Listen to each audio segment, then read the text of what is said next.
Okay, it's 9 o'clock. And this is Monday, May 23rd, regular meeting of the Commissioners Court of Mills County. If everyone would make sure your cell phones are muted or turned off, and then join us in standing for the pledge and the prayer.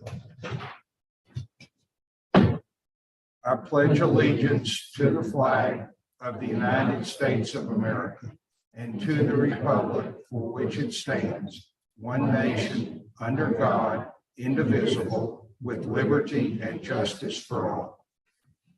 Commissioner Williams, would you lead us in prayer? Dear Heavenly Father, bless this day that you have granted us. Father, thank you for the rain you have put in on our county. Father, we love you, and we hate to ask for more, but we always want more rain. Father, be with us today as we do the business of Mills County. In your name we pray. Amen. Amen.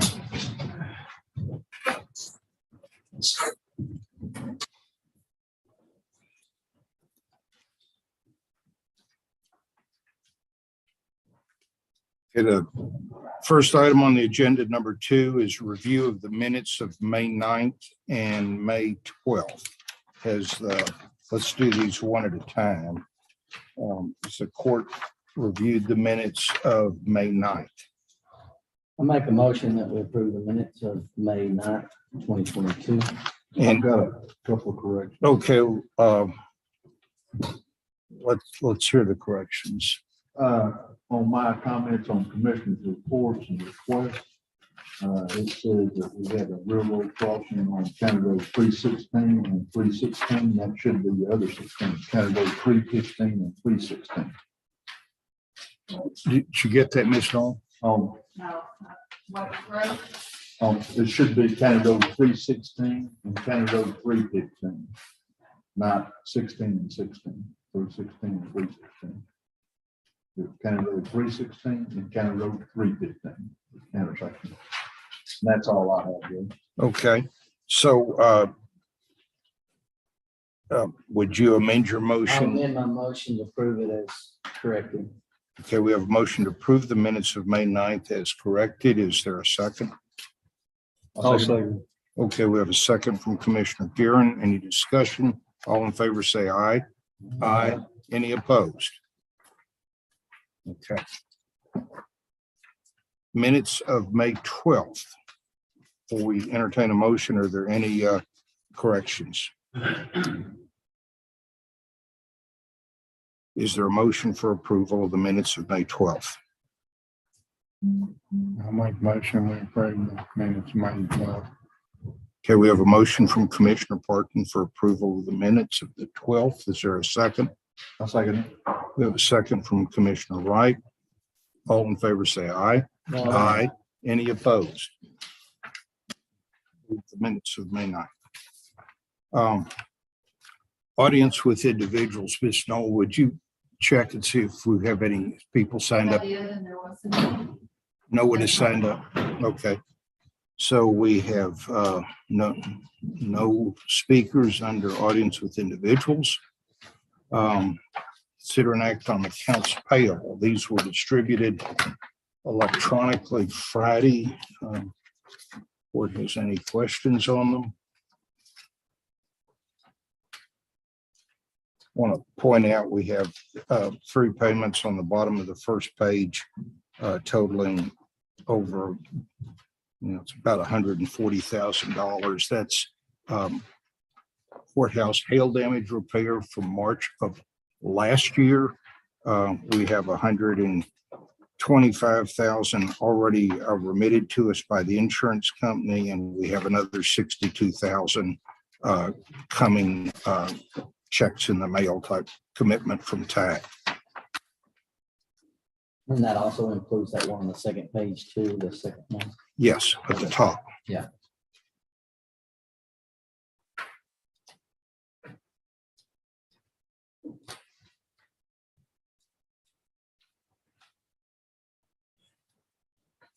Any questions or comments on accounts payable? If there's no questions, I move we approve them. Okay, we have a motion from Commissioner Guerin to approve the accounts payable. Is there a second? Second. Second from Commissioner Williams, all in favor, say aye. Aye. Any opposed? Okay, that's unanimous approval of the accounts payable. We have the county extension agents report. This did not make the monthly report on the consent agenda at our last meeting. You can see on the front page, Tom Guthrie turned 510 miles of travel, primarily scholarship trips to College Station. Major plans this month is a pecan field day, beef cattle, new landowner program, and ag law seminar that's actually this afternoon. Any comments on the county extension agents report for the month of April? I move we approve Tom's report. We have a motion for approval of the April extension agents report from Commissioner Guerin. Is there a second? Second. Second from Commissioner Parton. All in favor, say aye. Aye. Any opposed? Thank you.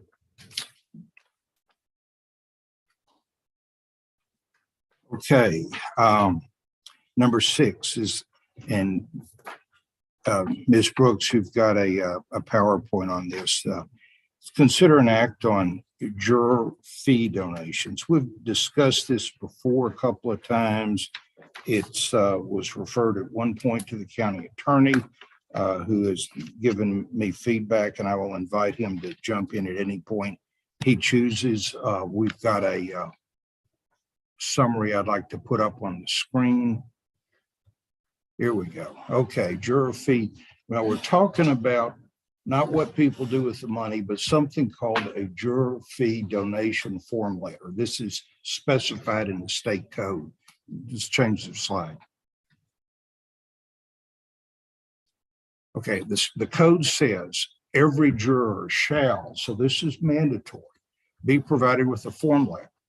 And the requirements are that the form letter, when signed by the juror, tells the treasurer to pay some or all of the juror fee to a certain list. It's actually 5 categories of organization, and there is only one exception that we've found in this law, and that's if you had formal donation programs before January 1st of 1995.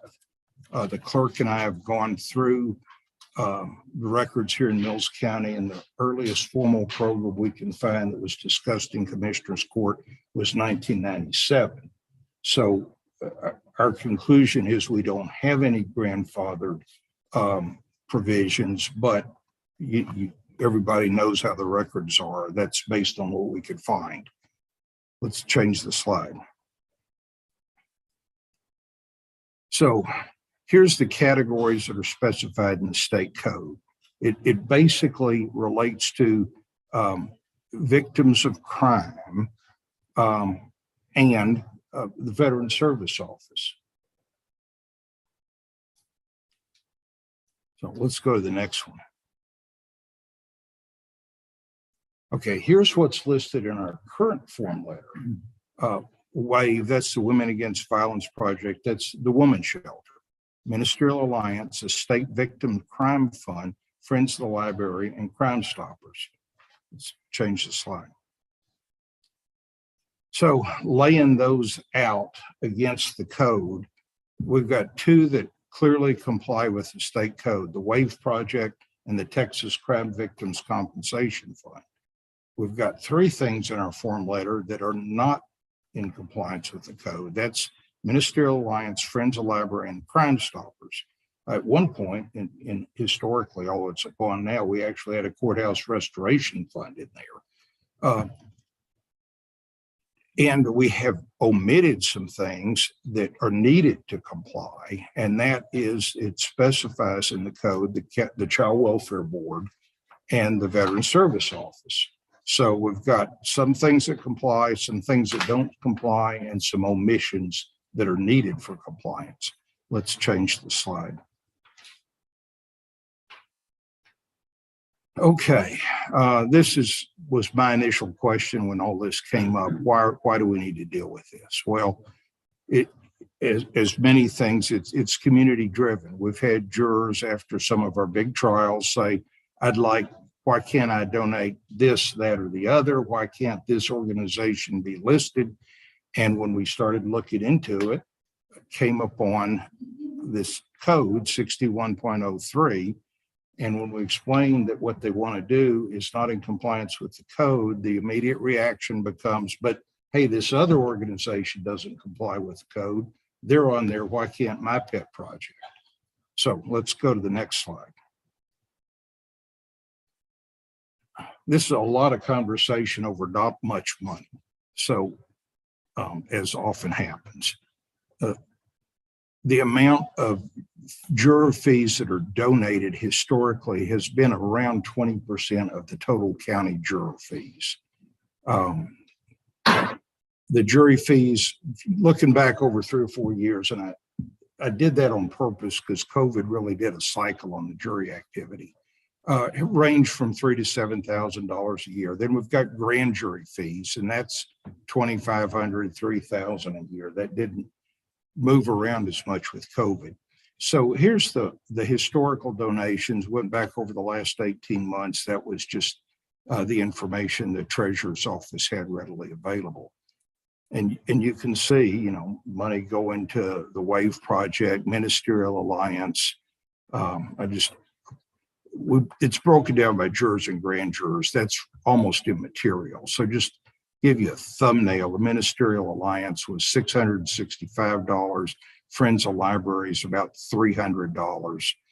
Crime Stoppers about $230. So that's the type of money we're talking about. The initial payment when somebody shows up for a jury summons, the big cattle call, they get $10 in cash, and that cash is rarely donated. It's only when they're seated and get a check later that we tend to see the donations. And we typically only have a few jury trials a year in Mills County. Let's change the slide. So after all that, here's my recommendation, and this is where I'm going to call on the county attorney to see if he sees something else. I think we need to modify the juror form letter to comply with the law. I think we add some language that tells jurors they're free. Actually, we can say they're encouraged to donate their money to their fee to whoever they want to, but not through the form letter. The juror has to endorse his check to the desired organization and deliver it to the desired organization. Now, the county, and this means the treasurer, may choose, and it would be her option. If she wants to make that a little easier, she could invite the nonprofits to either give her an endorsement stamp or leave self-addressed stamp envelopes at her office for the jurors to use. So that changes the letter to comply with the law, gives our citizens another way to do it if they want to. And is there another slide, Jackie, or is that it? Okay, that's the end. Yeah, let's go back one then. So that's where I came out. Mr. Hale, some of this was, based on your read through the statute also. You have any suggestions or comments? Yeah, I guess it might go back to that other slide. Which? The last one. Go to the last slide, Jackie. Move forward one. There you go. I guess my recommendation would be the top bullet point up there and leave all the rest of it out. Okay. I mean, we have statutory direction that the Texas legislature has told us that individuals who are entitled to a jury fee can direct the treasurer to redirect those funds to various other destinations, and I think we should stick to that. And when you get past that, start trying to decide which charity that you're getting into business and telling people what charity to give their money to, and I just think the county should stay out of that. We used to do we not give cash anymore? We give cash on the first day, yes, and I probably will not agree to have the endorsed envelope just because my office is required to check every piece of money that goes in and out. And if you're just asking somebody to leave $10, well, that leaves us open to Yeah, I A really little don't like bit that idea. risk. Okay, I think we should stick to the statute, tell everybody else, here's your $10, you do it, whatever. yeah, I was, nobody, on a practical matter, nobody is trying to donate the $10 in cash historically. No, they do, Okay, they do. so, It doesn't seem to me like it's a huge uh, funds generator anyway. no, this is, you know, at one level, it's a tempest in a teacup. But, and like I said, is there anything wrong actually with they get a $20 or $40 check if they're on the jury? They just go do with it what they want to, and the county stays out of it. Yeah, that's what you're saying. Just Yeah. stay out of it. Yeah. Okay, Unless they donate it to the, to the, whatever the form is. Yes. I don't want to have anything to do with it, not because I don't want to help those organizations, but just because of the statutes I have to follow in my office, so. yeah, the statute says we have to give them a form letter and it has to list those types of, those organizations.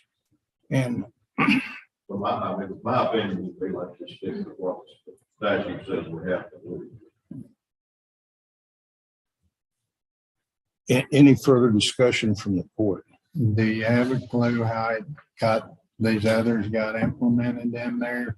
That wasn't, Now, I mean, when we were trying to track the grandfather angle, we saw there was, you know, commissioners court action back, you know, over the years to add the courthouse renovation fund or do this, but it's all been and we didn't find that for everyone. What I remember about it, Trina bought us a form letter one time and asked us to, the court to approve these. Yeah. These were the donations that the most people wanted to make through the support. And the court did approve that. Well, I would move approval of modification of the juror form letter to track.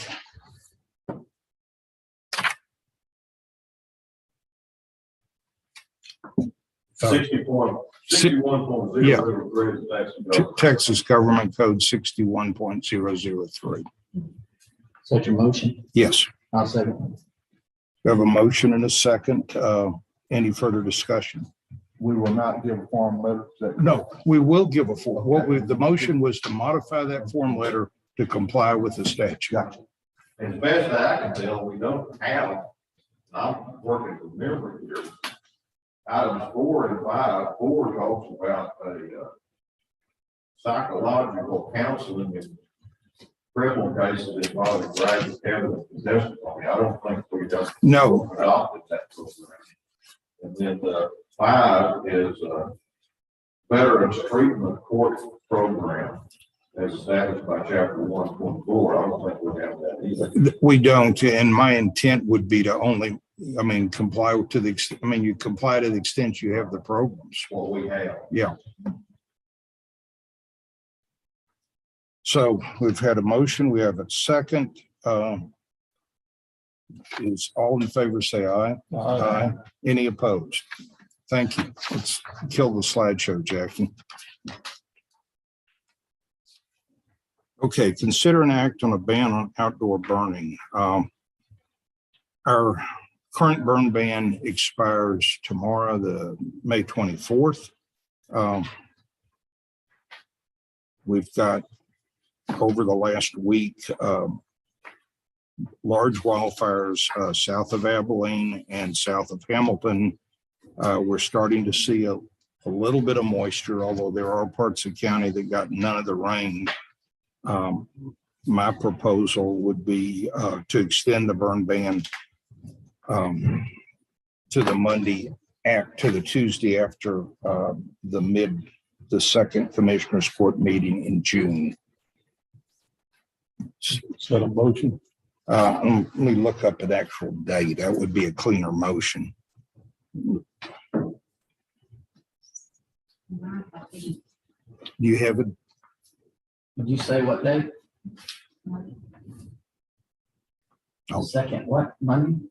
Well, That's the 13th, That's the 13th. yes. so let's do, I move the county continue its ban on outdoor burning through June 14th. Also, We have a motion and a second. Any further discussion? I might point out, because one of the commissioners asked me about fireworks ban and 4th of July. We've got one more meeting. There's a state deadline, and actually the ban is on the sale of certain types of fireworks. But that can be done in our next meeting. And with developing weather systems, I'd just say we don't address that now. We address that separately at our next meeting. So we have a motion and a second. Any further discussion on extending the burn ban through the 14th of June? All in favor, say aye. Aye. Any opposed? Okay, number 8, discuss possible purchase of a belly dump trailer and a truck. Commissioner Parkman, this is largely your work. Well, I think everybody got pictures of both of them. The belly dump is sitting out here at Democrat. Carlisle Boys on it. It's 2013 belly dump. It's a pretty nice trailer. Don't see anything wrong with it. Price on it's $24,500. About the same money that we gave for the comparable. The truck we have not seen. It's in Midland. Did call the guy because I want everybody to even know they did Carfax reports on trucks. Last mileage was 422,805. I think it's got 427,000 miles on it. Tires 10%. It does have an accident report. I asked him about it. It says moderate damage, and he said, I can't see anything on the truck. Talk to the treasurer, depending on approval or not. I can't buy something without looking at it. So we kind of figured out a way if it gets past, carry a check. But if we don't like something about the truck, we'll avoid the check. Price of the truck is. It's $29,500, I think. And that will still actually allow a little money left in there, I think somewhere in the neighborhood of $10,000. And that's actually giving you one more piece of equipment than what was originally approved to buy for the 100,000. So I just wanted to bring it up to the court. I mean, it's got to pass the court before we can do anything. But just because we found the truck, if we drive to Midland and don't like the truck, we're not buying the truck.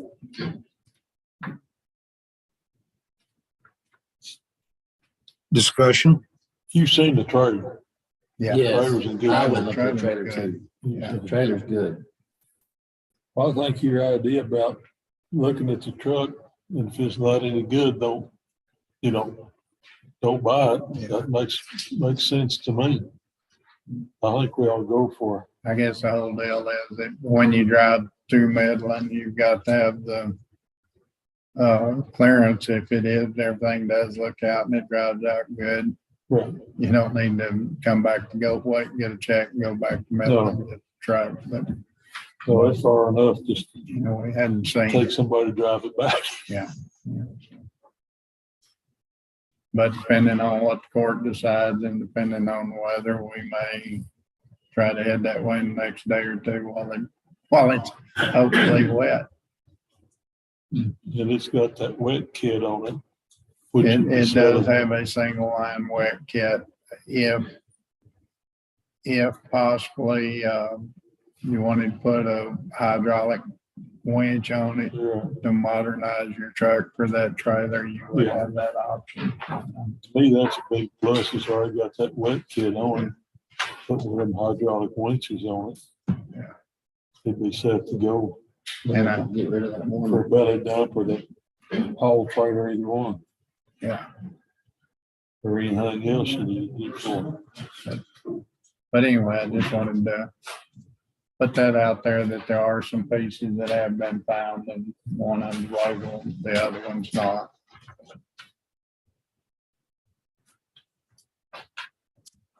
Let's sort of break this in two pieces. I move approval of the purchase of the 2013 belly dump for $24,500. I see. Okay, so we have a motion and a second. Any discussion on purchasing the belly dump trailer? Okay, no discussion. All in favor say aye. Aye. Opposed? Aye. Okay, and this is over it's being in Road and Bridge instead of precinct. Okay. Okay, so with that's approved, 4-1. So then, someone would attempt to motion, on the authorizing the purchase of the truck subject to, Commissioner Parkin's inspection. So moved. Okay, that was a motion from, Commissioner Guerin. Yes, sir. Is there a second? I'll second. Okay, so any discussion on that? But it's clear what we're doing. We're going to approve the purchase and the amount subject to his going out there inspecting it. If he's good with it, he completes the purchase. If he's not, the authorized purchase goes away. Right. Okay, so we have a motion and a second. No further discussion. All in favor, say aye. Aye. Opposed? Aye. Okay, same reason. Okay. So we're done on that.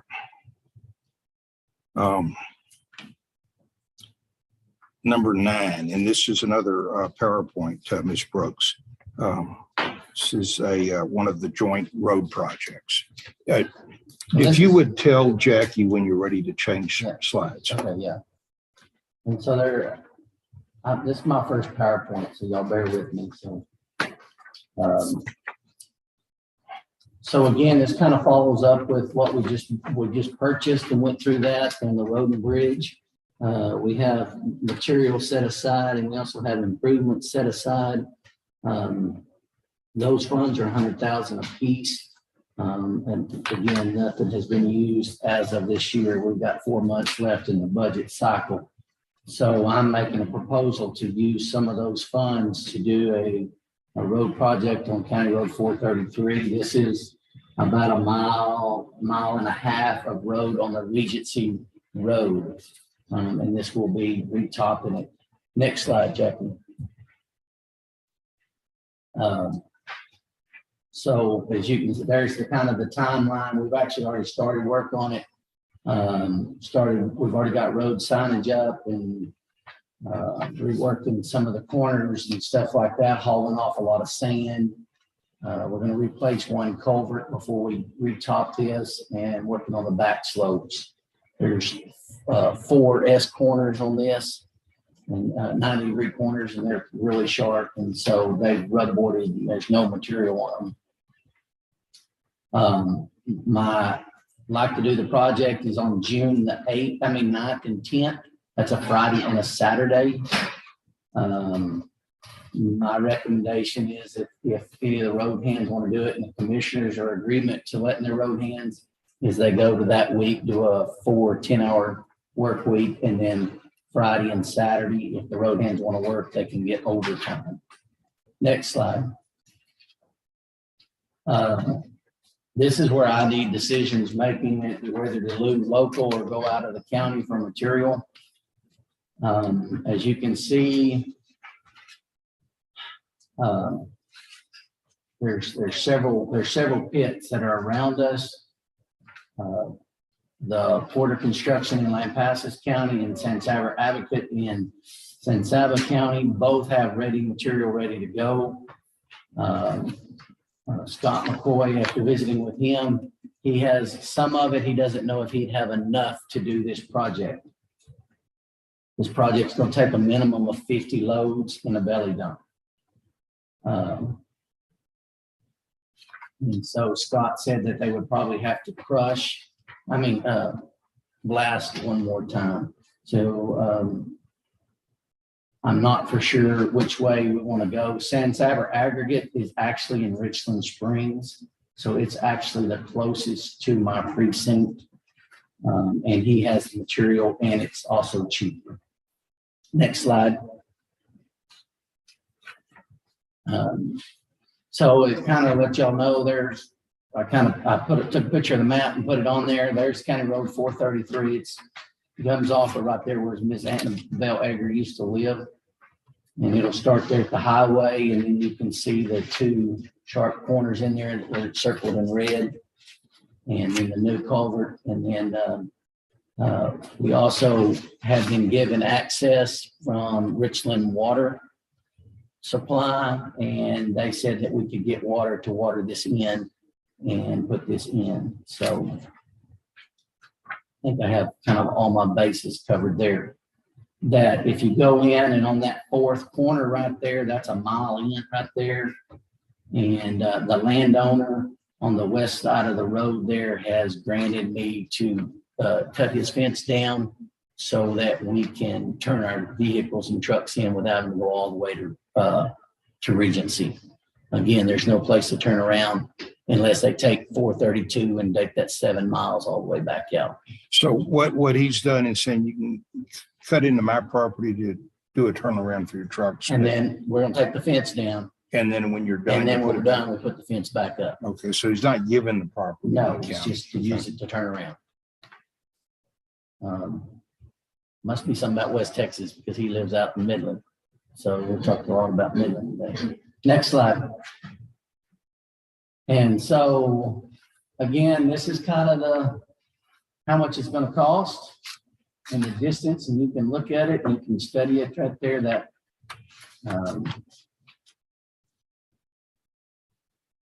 it's a lot of miles that you're going to be trucking.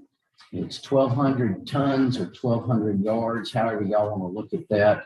And nearly 1 yard is a ton. So the $3.50 a mile is what the internet is basing their haul trip on. So that's where that's the total that I'm using, is what this project is actually going to cost. I would like to use 5 trucks so that this is done in 2 days. If we just use the 2 trucks that we have, it'll take 10 days to do this project, to haul this much material. If we have 5 trucks, it'll take 2 days. I have also contacted several truck drivers in outside of the county system out of Brownwood, and they are available to do this project to help out with it. Is the cost of that in these numbers? Well, it would be, yes, it's included in these numbers. Actually, if you use the drivers from Brown County, it's actually cheaper than doing the internet number of $3.50. Okay. It actually comes out to about $17,000 using the San Saber aggregate. So it's about $2,000 in savings. Okay. Next slide. So again, as I said, my proposed is to do a work week of 4 10-hour days with overtime pay on Friday and Saturday, June the 9th and 10th. This will give the road hands a total of 20 hours. Really would like a minimum of 4 road hands. I can do more, but it would sure be nice to have 4 road hands. This is it, and that's approximately $550 per road hand that works at overtime if they're at the top of the pay. Last slide, Jackie. Anyway, things that I would need is, again, road hands, 3 more belly dumps, and then a water truck, either rental or use precinct 1's water truck. And I'll answer any questions that somebody has. Who's paying for the fuel? Well, if I hire the truck drivers, they'll pay for it. It's included in there, and everything else will come out of my precinct. If you hire the truck drivers, why don't we just buy another belly dump? Well, I didn't know if we were gonna have the belly dump when I made this proposal. You see what I'm saying? You're gonna do this on a Thursday and a Friday? No, a Friday and a Saturday. Well, that's not what your date says. What? Your date said the 9th and the 10th of June. That's Thursday and Friday. Is it not? It's not Friday and Saturday. Well, I got the dates wrong. It's Friday. It's the 10th and the 11th. I'm sorry. 10th and 11th, Friday Thank you for and correcting that. It's the 10th and 11th. So that's what I had it too. I had the 10th and 11th. Yeah. If we're gonna do it on Friday and Saturday, Just doing a mile, does that meet the criteria of the that you established to do a major road project is doing a mile? No, that's all I was planning on doing because that's right at $20,000. And if there's 4 precincts, I was just leaving it up to the other precincts to do something else. I didn't want to take it all. I sure, if you want to do the whole road, we can do the whole road. No, I mean, The road is 4 miles long. yeah, I mean, I think or at least my intent as I hatched this scheme a year ago was that it would be available to do stuff in all of the precincts. So I think it's appropriate that Commissioner Williams not try to use it all in precinct 4. And I've heard that Commissioner Parton has a project he wants to do. Well, a lot of it's been, and man, Jason's talked about this, I don't have a problem with this, but when we were first discussing that, it was brought up that topping a road was regular maintenance. I don't remember who said that. I would love to do it because if you get into concrete projects, you've got more waiting time, waiting for somebody to get there, which we may not have time, but if it's something that we can top a road on, yeah, I'd be in for it too. But we do more need, costs too. Do what? Yeah, more costs. yeah, it just takes longer to get everybody together. And this year, we're actually kind of running short on time because normally you wouldn't want to do a concrete project or any project much in the spring because it's usually wet. Yeah, so that's the reason we kind of held off. Well, we should have done it this spring, but I guess it's whether the court will approve, topping some road up to the 25,000 or whatever for a special project. So the material alone on this is about $9,000. No, just the material, just to purchase the material, not hauling it. 1,200 tons. Yeah. Well, I mean, I'm all for whatever it takes to improve some of the roads. I just, from the start, I was under the understanding that it probably needed to be a concrete project. Well, I mean, actually in the budget, there was one called road. I mean, there's a separate bucket for road improvements and materials. So we'd anticipated doing some of both. Actually, I think there's $100,000 set aside also for concrete to try and continue some of the low water crossing work we've been doing over the And then years. 100,000 for Material, road improvement. Yeah. I don't have. Is this one of the worst roads in your It's precinct? it's probably the most used road except for maybe Gerald's Road that's getting very much used. So down at 430 to Rattler, just because of so much property is sold down that. But this being on the swinging bridge, so many people go down there to see the swinging bridge. I think it's kind of like you say, it's kind of your choice what you want to do with your projects. I mean, if that's a good project, so be it. But that's just my thoughts. You know it better than we do. And so, I've also, the MCAD has come to me. I mean, I've got them to print labels for me so I can send every road owner on that road a note, letting them know what's going on and the time frame so that they know that it's going to be heavily trafficked for, a few days while we lay that material down. Will it in effect close the road while you're doing this? No, it won't. They'll just have to wait. But since there is that other way they can get out, they can go out through San Saba County or they can go out on the 7 miles road. That Denton Road's pretty important to your precinct, where you spent 30,000 on cameras for the bridge. Is that not correct? 30,000? No, I thought that's what was in the budget. no, 6,000. Okay. But anyway. They spent 2 million last time on redoing the bridge and 2 million the time before and $80,000 on 2 timbers to put on it this last time to fix it. That's the text dot. That's text dot. So to them, it's a very important road to keep open if they're going to keep spending that kind of money. Was there a motion? Well, I'll make the motion that we approve the road project on 433 through the extra funds, through the road and bridge extra funds material.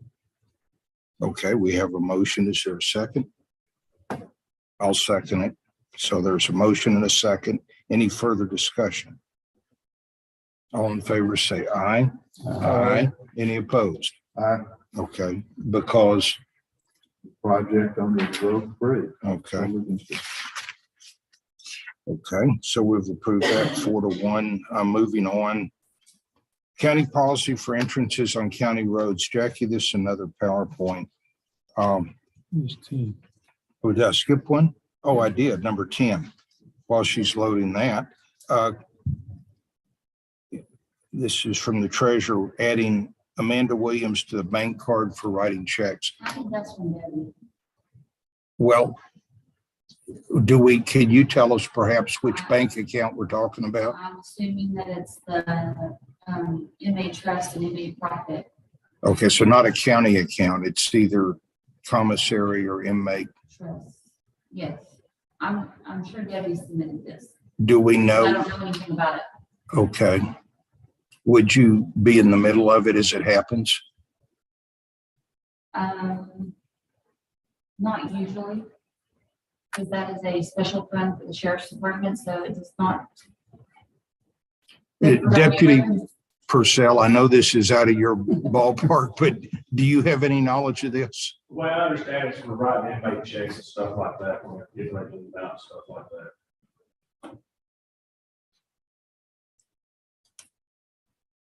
And Debbie's not the only person able to sign. right, yeah, it's my understanding Amanda Williams is the second in command of the jail. I believe so. So is Stephanie Brown on this too? I have no I'm idea. lost. She was. I don't She know if was. they're taking her off. There's, like I said, I have no idea. This is the first time I've seen it, heard it. That's because their sheriff's office special use fund said that it's not my area.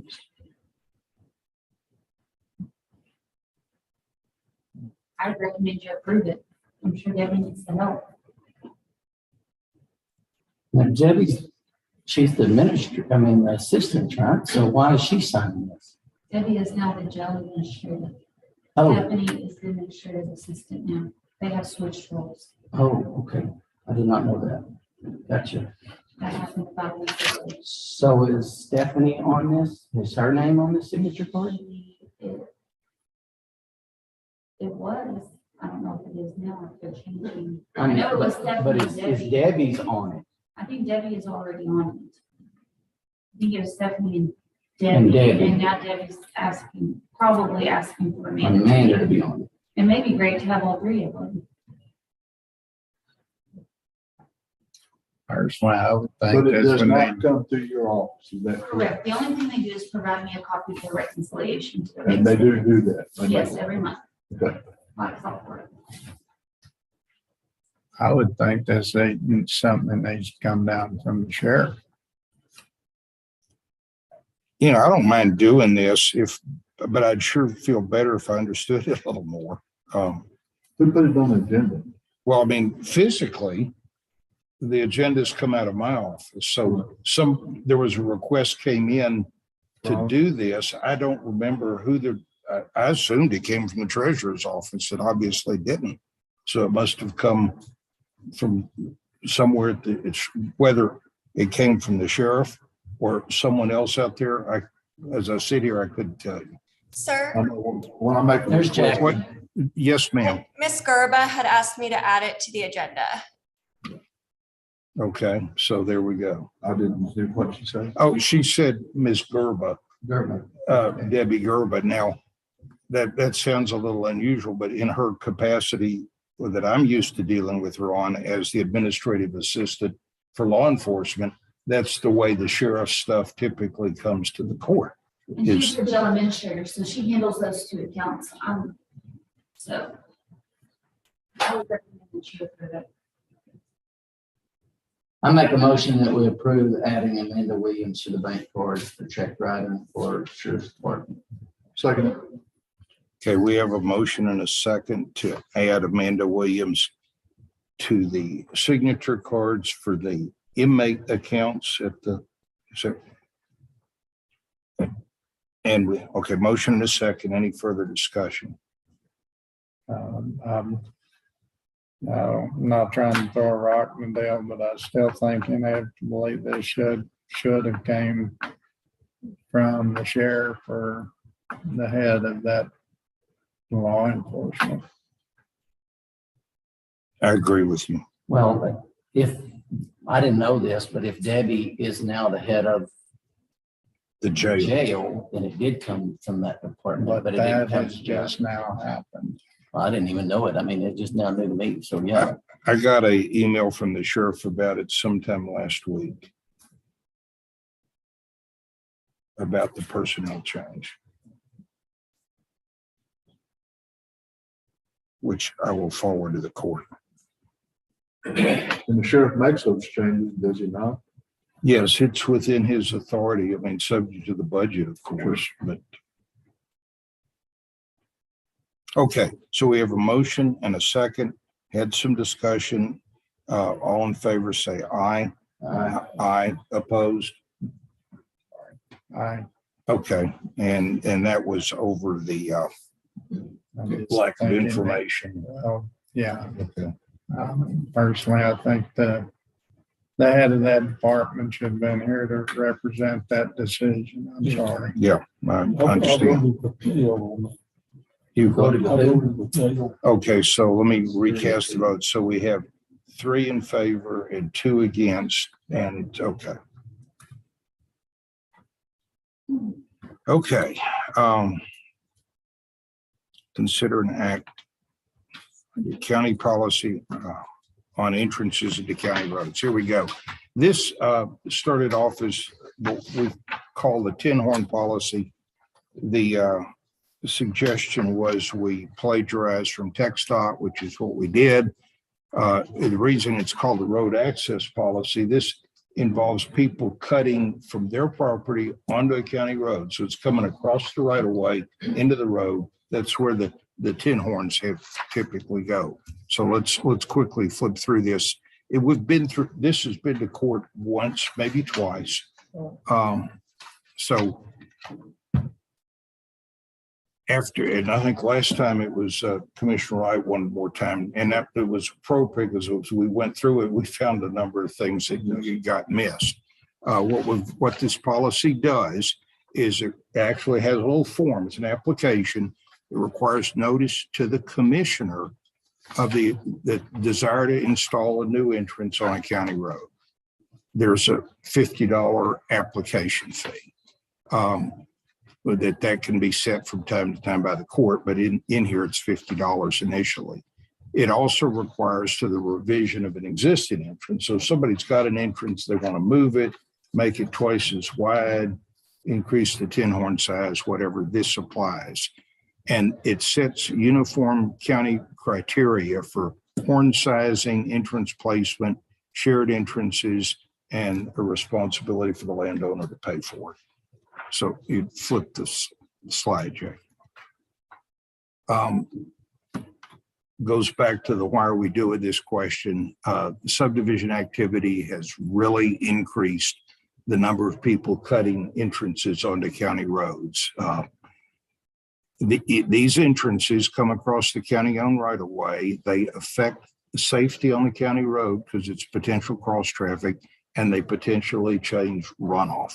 Those are the two angles that give the county authority in this area.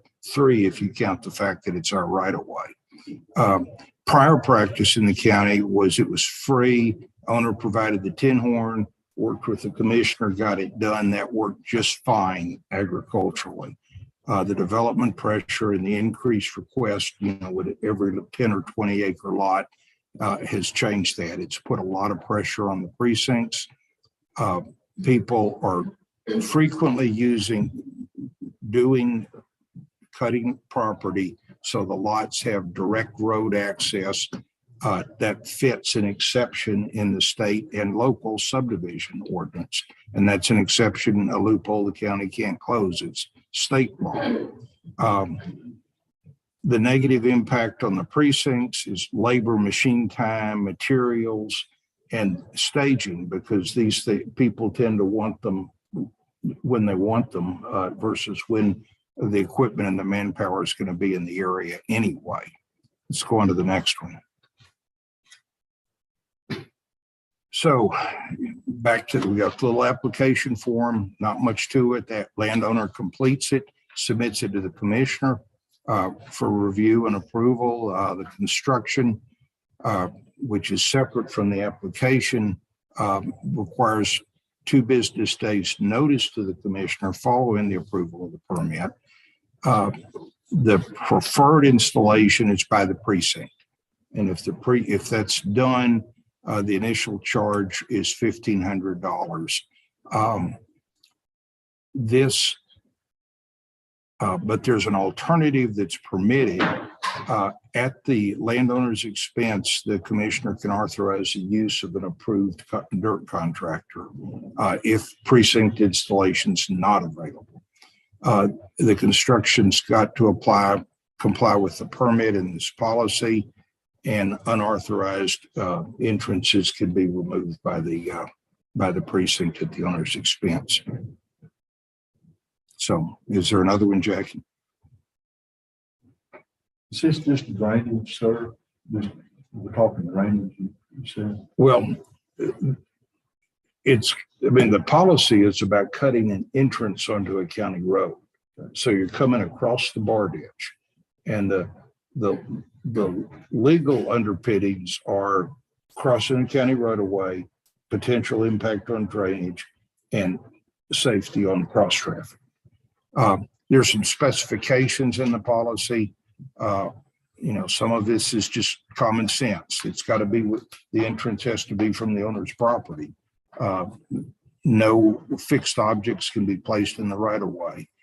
There's an angle minimum. This is from TxDOT, 75 to 90 degrees. The drive must be at grade at the edge of the road.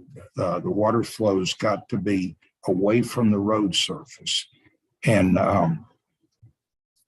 typical requirements would be a throat width of a gate of at least 20 feet and enough of a setback for a pickup and a 2-axle fifth-wheel stock trailer. So that if somebody turns into a gate, they could be not blocking the road. Yeah, is there another one? Okay, yeah, here's more. We've talked about this one before. No vertical ends on the culvert. You got to be tapered. That's not saying it's got to be concrete, but it just got to be tapered. If the tin horn's 24 or more inches in diameter, it's got to have graded so somebody can't get a wheel stuck in it. The materials covering it, if the county's not doing it, must be approved by the commissioner and done at the landowner's expense. And the driveway surface to entering the county road must be all-weather road base, not just black dirt. Next. Okay, so here's the issues I see. Okay, you get this little application. comes to the commissioner, where do we keep it? The obvious answer to me is the precinct, because that's where it's been approved. That's where it's most likely to get referenced. If we do something else, we're going to have to come up with agreements on who and where. The application charge, honestly, the $50 was out of the air. I mean, if there's paperwork, this is extra work for everybody. It needs to be something people are serious about, and so that's just a number. Precincts do the installation, schedules permitted. There's an anticipated payment, and then precinct approved contractors if the precinct can't do it. So that avoids any unnecessary delays. Next. That may be it. So that's the policy. Some of that stuff wasn't in the one 2 weeks ago. We went through it, found some loose ends. Invite County Attorney Hale. Any observations? Well, I think the whole idea is good. I think we need an overall county policy just so everybody knows what to expect to do this. I guess the only question I had as far as keeping the records, present company excluded. I know in the past we've had some problems with precinct commissioners keeping very good records. So I don't know if the actual commissioners should keep the records, but If the clerk kept the records, how would that work? I mean, there were, well, I think we've got somebody here that's been in that office for a long time, but I think they could just have a folder that was in a filing cabinet down there that said culvert applications, and just put them in there. Why is this not any different than keeping the septic septic permits in the judge's office? And then they record them, but if you prove it in court, it will be a document for commissioner court minutes that can be added as an item. Is that what you're asking? But it won't be separate. Are you sure I follow your? Well, The court would not approve the individual applications. The commissioners would. So that there's no record minutes or stuff of the approval. This is just day-to-day business and commissioners. If a person gets the permit application from the commissioner, are they to pay the commissioner $50, which in turn they're gonna bring to my office? Well, the $50 needs to end up in your office. Which we're gonna make revenue lines for this. Yeah. Okay. Now, whether I'm indifferent as to whether you do it in Road and Bridge, whether you do it in each precinct, or whether it's general fund and call it, access application, road access application. So that's the court's feeling. I mean, I'm not looking at for it as revenue. I know when I do private work is that I usually give the landowner a receipt. I keep a receipt. I turn that check into the treasurer's office for a record of it. Why couldn't something like that work with this? The same way. Easily, I assume. That's under machine hire. Yeah, so we just call it something other than machine hire. Okay, that's what we do now. Okay. It's under machine hire. But I just think it was wherever the central location is, I think it's a good idea to have a central location to keep all of it rather than. I think if you're out of the team the money, in my office, we might as well keep a folder with the receipts of it and the applications can be attached. If y'all choose to keep a copy of that in your office, great, fine. Otherwise, it'll be done in mine. that sounds like a volunteer. Let me back it up. But yes, that's probably the best way for it to happen. It sounds to me like she's just trying to keep it straight. Another concern of mine with this also too is the 25-foot setback. I know most of our right of ways for the county, maybe 3 feet in a bar ditch is where that 10 horn goes. And then if it's a deep ditch, it's going to take a 24-inch or better tin horn.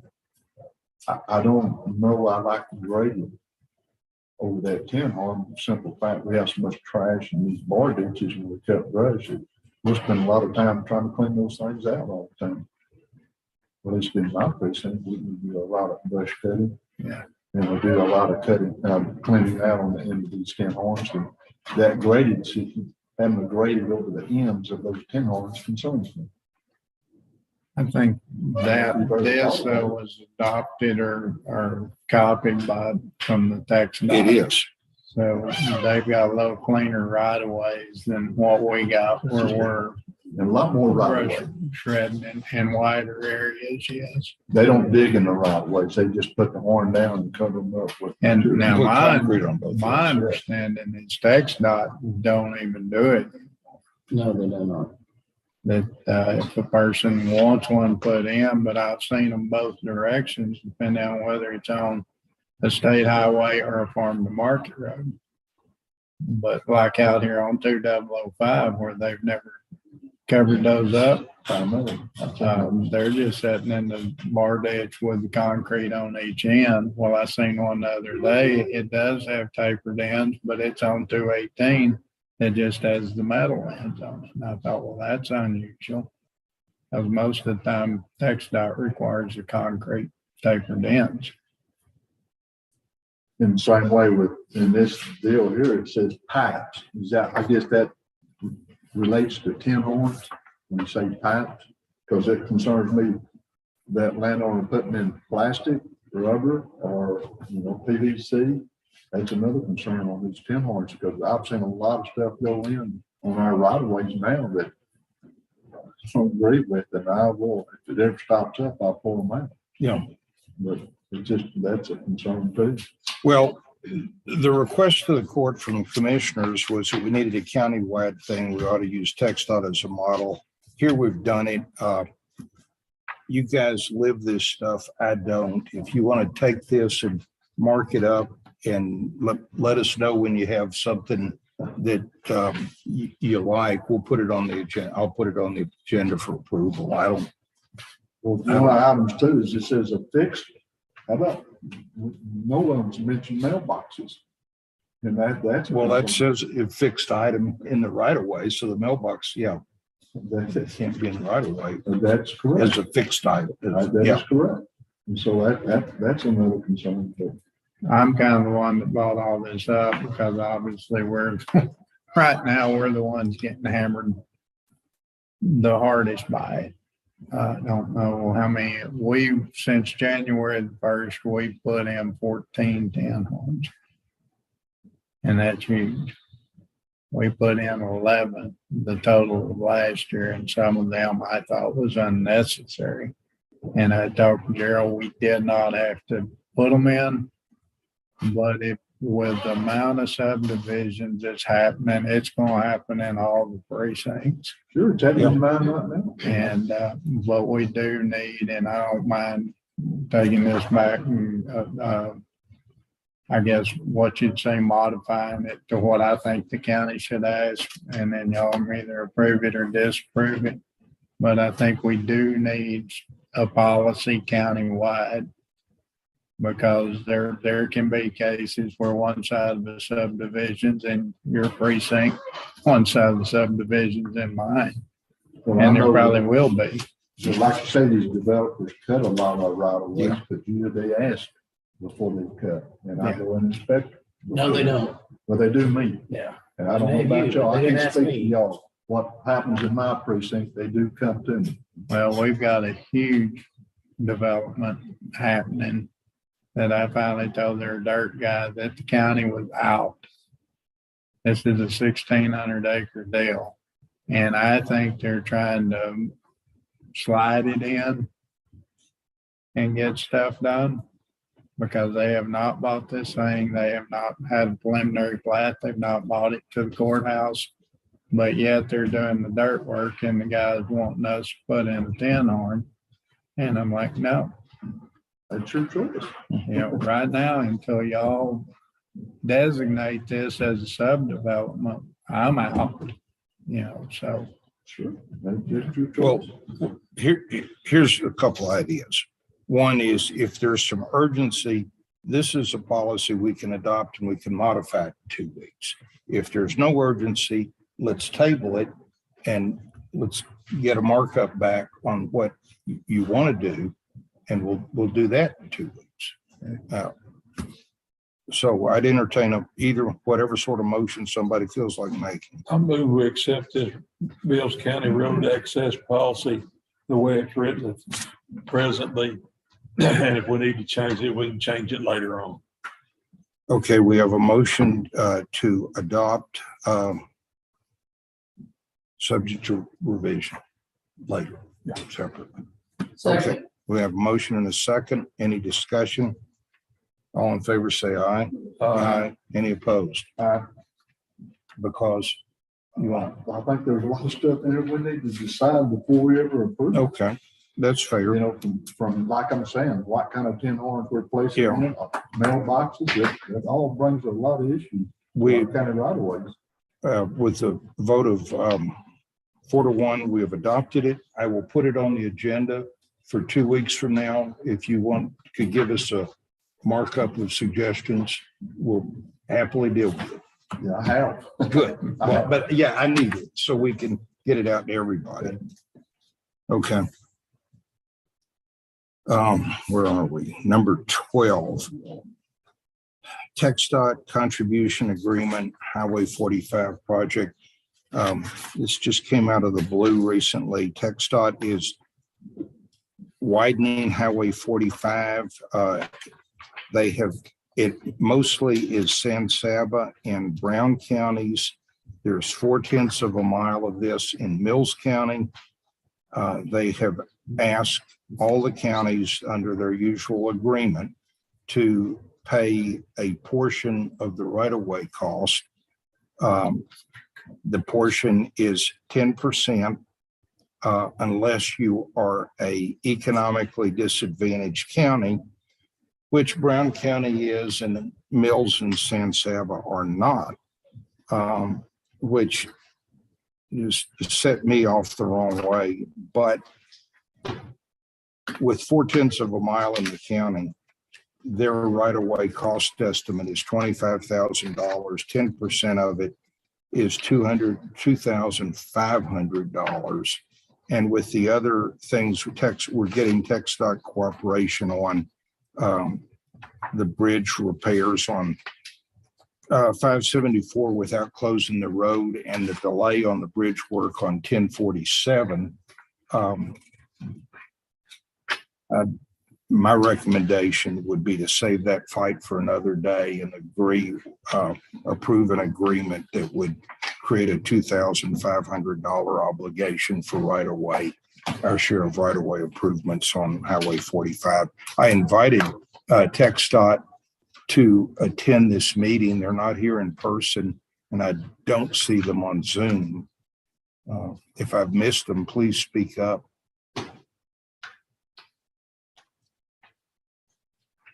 This in your precinct, Commissioner? Yeah, so, you all know, I guess a lot of people call it the back way to Brownwood, but you get the highway, go out 574 and you tee into 45. And when you get to 45, if you go to the left toward Richland Springs, is the big Colorado Bridge. And that's where they're going from that intersection to the Colorado Bridge.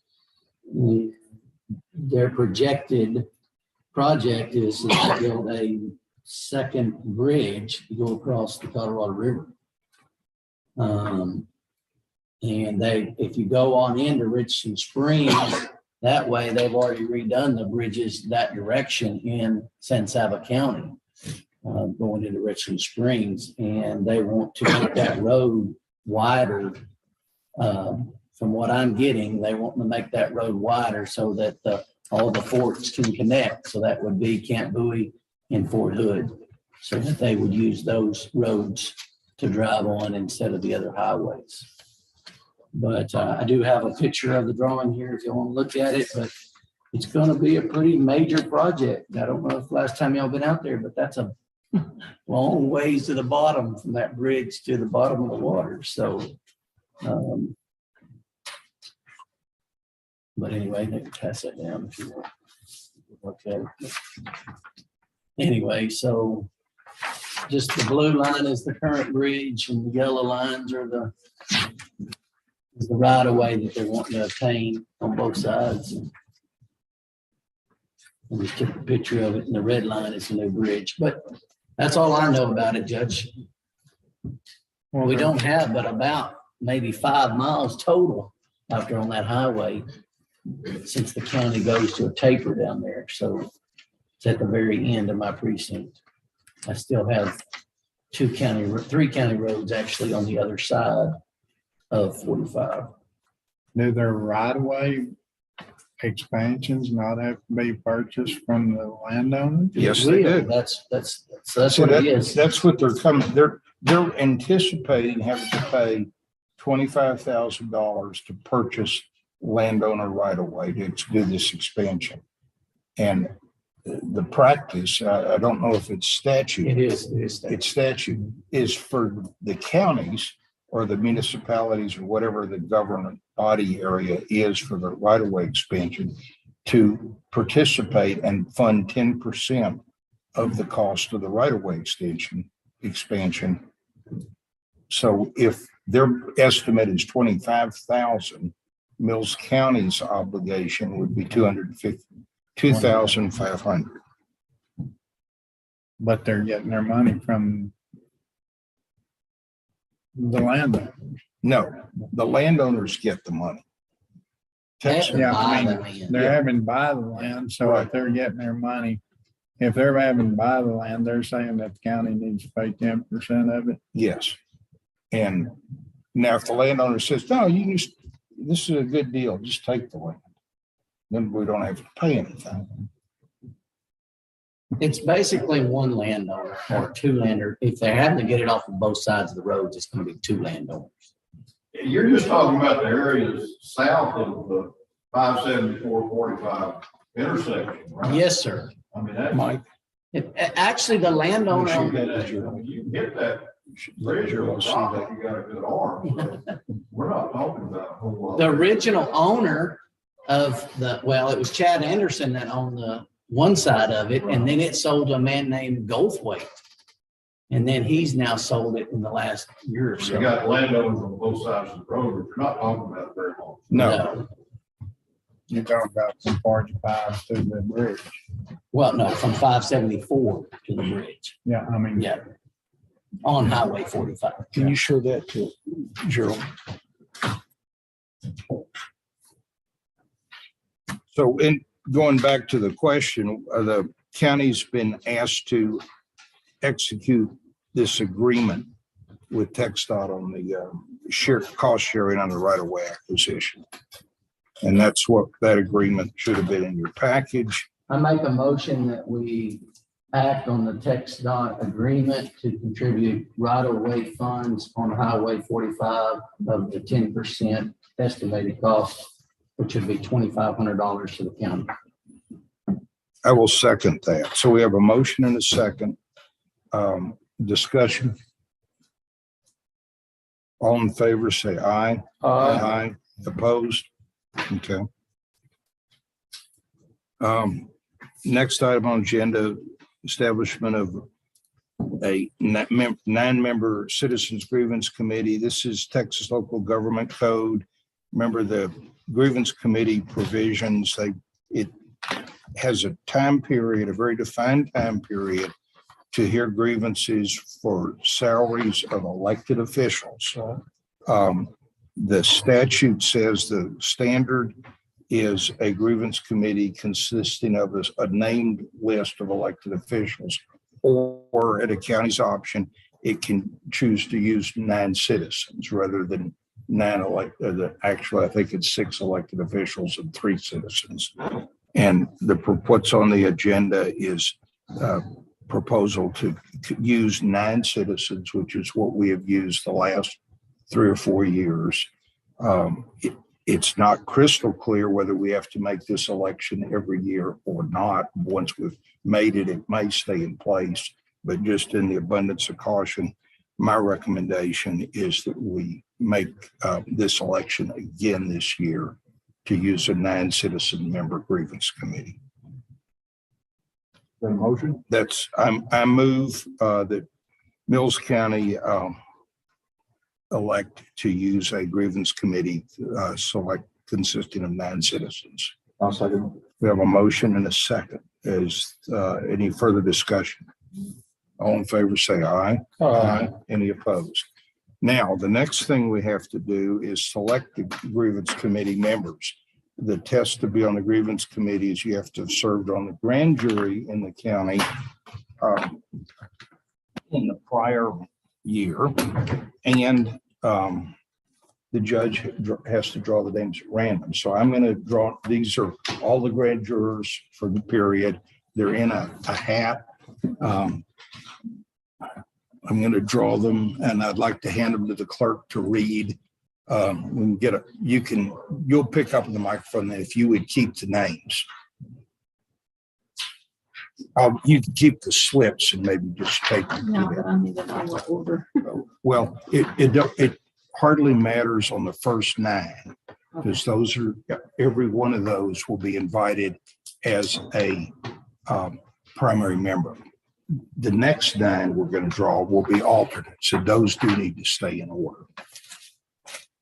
But you can do it any way you want to. Okay. Here's one.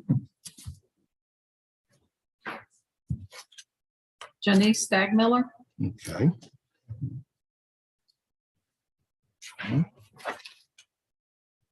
Jesse Rodriguez,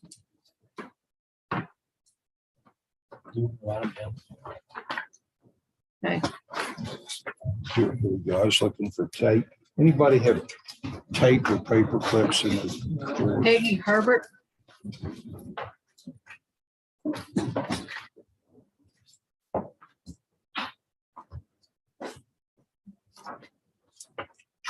just keep them. Nancy Walton, How many have we got so far? 4. So yeah, 5. Walton, did you say Walton? Armando Valdez, can't say last name. Billescac.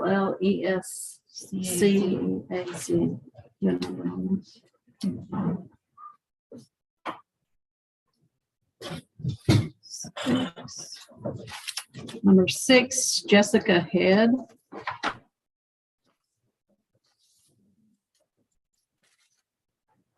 Seven, Kurt Eddington. You got 2 there.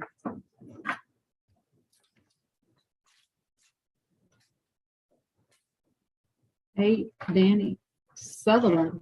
You have to redo that. He's deceased. Okay, just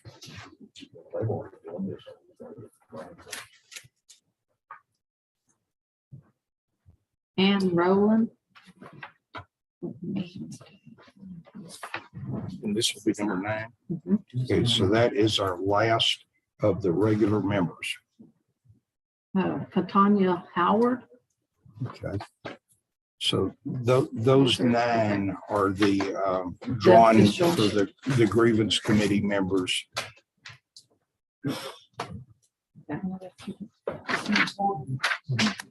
Now, I think the way you should enjoy is numbering them, we'll keep them straight. So now we're going to draw in order. There's alternate 1. Okay. Christy McCoy.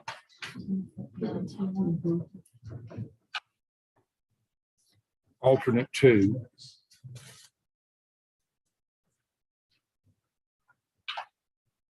Chad Beavers. Alternate 3. Joy Now. Congratulations. I don't think there's a I juror don't- payment. You for get this. You get a double. Alternate 4. That would not be. Rogelio Clements. It's 4. Alternate 5.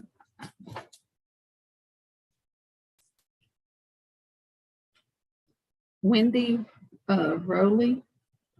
Katrina Brody. This is, Alternate 6. Robert Hall, Alternate 7.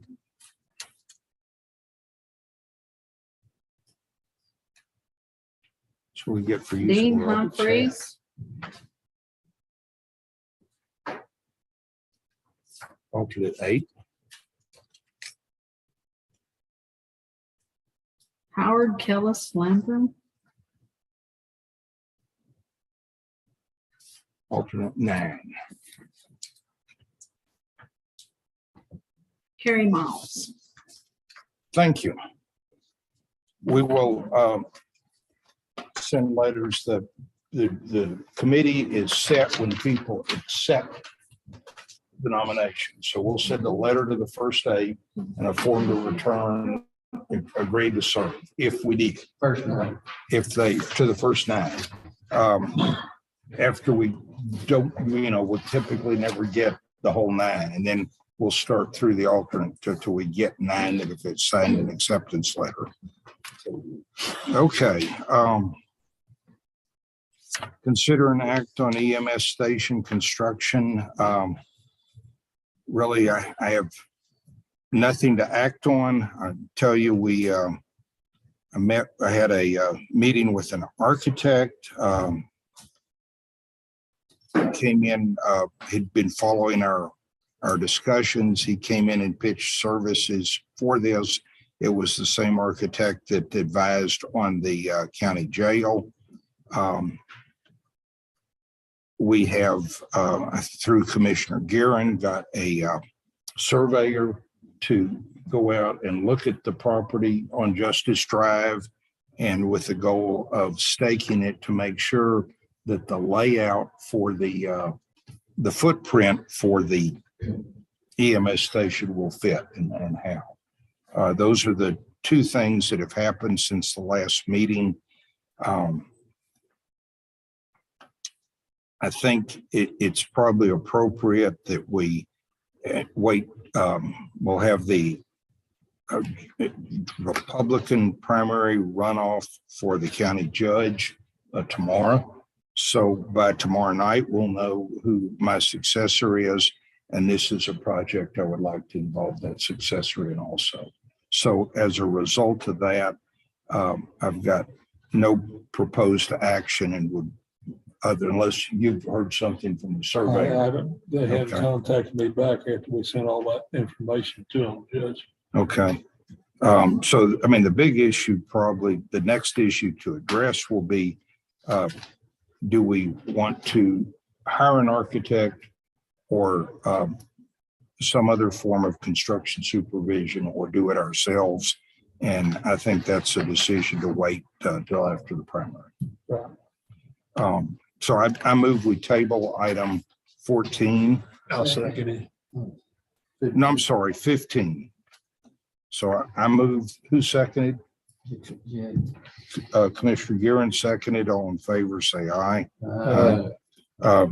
Discussion on the EMS dispatching, and all. The only thing to tell you is the sheriff has told me that he is working on his budget and will be reducing it by the estimated cost of a dispatch center, not the brick and mortar cost, but if you'll recall, we did a staffing estimate and it was ballpark $300,000. So he is budgeting down by $300,000. As we put the budget together, we will have a EMS dispatching, not EMS, 911 dispatching center budgeted with that amount of money. So that's the only discussion with that. With 911, Judge, just for a second, did you have any people that applied for the? No, the ad didn't ask for application. It asked for expressions of interest and phone calls. And I got phone calls, I got questions, I got nobody that said, I would like to be considered. Hey, I used to do this. I love it. I want to do this free and help the community. I just, Yeah, I wouldn't take that. We ran it, the ad for 2 weeks and stopped after that.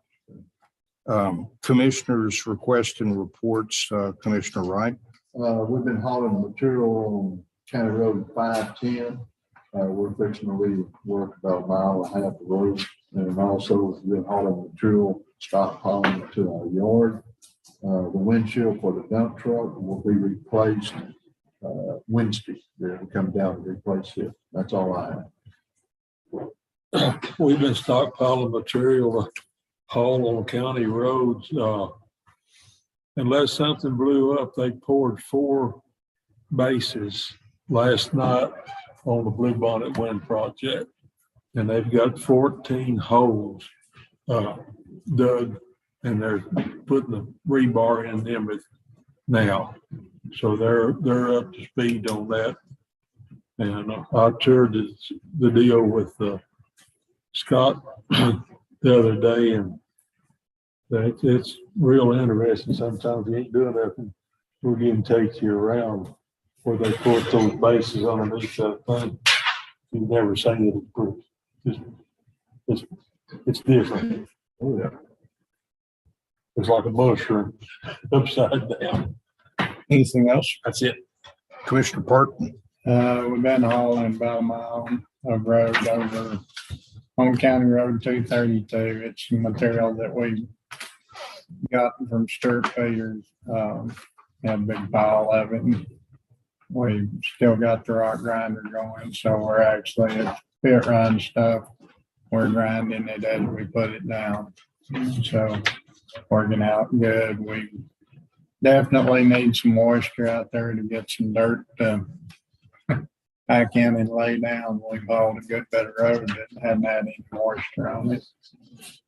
And other than that, just and working on some dump trucks. Do have some new subdivisions that people have called on. Nothing that's been formal yet. Another 385 acres. Of course, the Hooping Horns is 1,600 acres. So somehow or another, that section of the world is either cheaper or became very intriguing to the developers.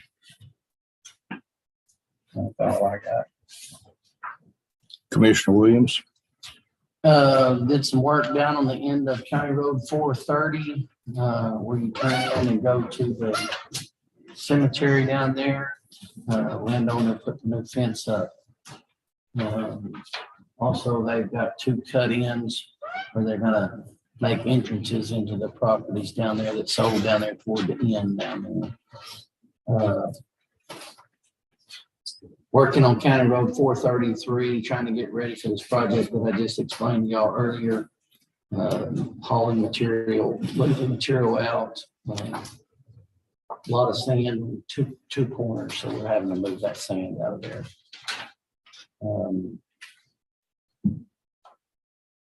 The MCAD met last week, and we had another meeting after that. We actually had 2 weeks, 2 in a row, and then we're having a meeting on the 31st for a budget to be presented to the court. Just to let you know, we did the audit report and everything come back clean there.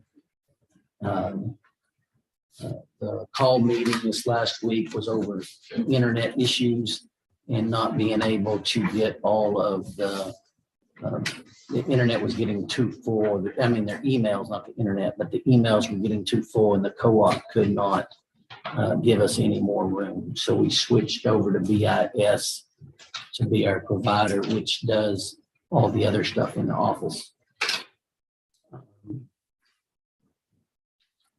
The board is very frustrated. We haven't heard any news on the Encore issue. And so don't know what we're going to do there. We're getting very frustrated on that long-term issue. I would like to, I'm going to try to have a safety class on May the 31st. That's the Tuesday. We have a holiday on the 1st. I'd like to use the courtroom. I will double check to see if it's available. All road hands that want to come to that can sure welcome to come. Probably have some kind of snacks and breakfast there and do some safety training there. I've reached out to our contact at TAC, and he's got me set up for this one, but he's gonna try to come and do another one later in the summer, thanks to Summer reminding me about him. So he is gonna do that. I can't remember his last name. Certainly Vigio or something like that. Anyway, but he said he would come and do that. He's got a really good one. If you commissioners want it, it's over CDL license. And the updates and the grades and all that other stuff and keeping your training and all that up. Summer, I was going to mention you, I still haven't received my cyber security. Could you send me another link so I can get on that? 'Cause I haven't done that. And the only other one was a couple questions, and Judge, you may want to mention this, or did we completely table the JP's collection contract report from the last commissioner's court, since it wasn't on this one? And the old EMS building, where do we stand on it? And those may be in your report, I don't know. Yeah, and they're not, but they will be now. Okay. So with things that were on my report, just talking about the subdivision activity, I just want to tell everybody there have been no preliminary plats filed with my office. So everything you're hearing is not yet even made the first step toward complying. We have a vacancy. We have an assigned seat on the Workforce Solution of Central Texas. That's the 7-county workforce board that is kind of affiliated with our COG. There's an executive board that consists of elected officials, and I fill that seat. But the other board seat is allocated through a rather complicated process to somebody that has to be and represents as an employer. We had Ms. Knight representing Mills County on that, but following the sale of Peabody's, she's unable to attend, doesn't qualify, and has resigned. They're pushing us on finding another business owner. I've had problems in the past with local business people being willing to take the time off to go to Killeen for a half-a-day meeting once a month. Workforce has come back and proposed that the new executive director of Hill Country Community Action, which represents San Saba, could represent San Saba in Mills County. So it's no extra work. She's there anyway. We can come back later and take the seat back if there's an open seat, but they would meanwhile reassign our business person seat to probably somebody from Bell County or Coryell County. So that's under consideration. With regard to the JP collection contract, I've talked to them. That existing contract renews automatically annually. So my view was there was no need to do anything. The prices aren't changing. It's an automatic extension unless canceled. So I didn't see that any action was taken. And unless something else comes up, you won't see that one again. Okay. What was the other thing? EMS building, the old one. In the last meeting, the suggested course of action was a resolution from both parties, that being Mills County and the hospital district, of the era in the title transfer, and then a deed from the hospital district to the back to Mills County, to correct the fact that there is a recorded deed from Mills County to the hospital district, which they have not acknowledged and actually have disclaimed. Honestly, I got behind it Friday. I finally drafted a resolution for the county attorney to look at. He probably hadn't had time to do it, but that would be the next thing, would be to come back to this court with the ERA resolution. It basically just cites the history. Now, just for your information, we bought that property, court approval. I want to say it was, oh heck, there's a date and it's in the resolution. We paid $17,500 for it when the court bought the property. Then in 2015, there was the agreement. Hamilton County had the use of it for $1 and maintenance and utilities. That was approved in court. Then there was the deed that was done in 2015 and recorded that Hamilton has never acknowledged. And that's but it's on the deed records.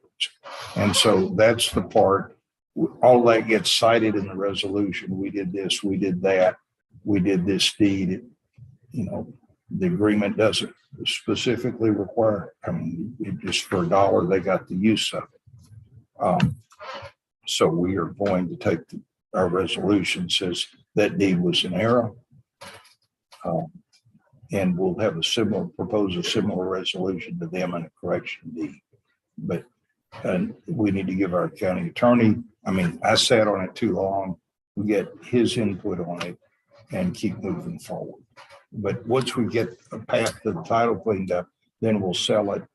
I have no idea what it's worth. And we'll talk about in court how we sell it, list it, auction it, seal bids. Those are the choices. And that's all I've got. Is there a motion to adjourn? We have a motion from Commissioner Karen. Is there a second? Second from Commissioner Wright. All in favor?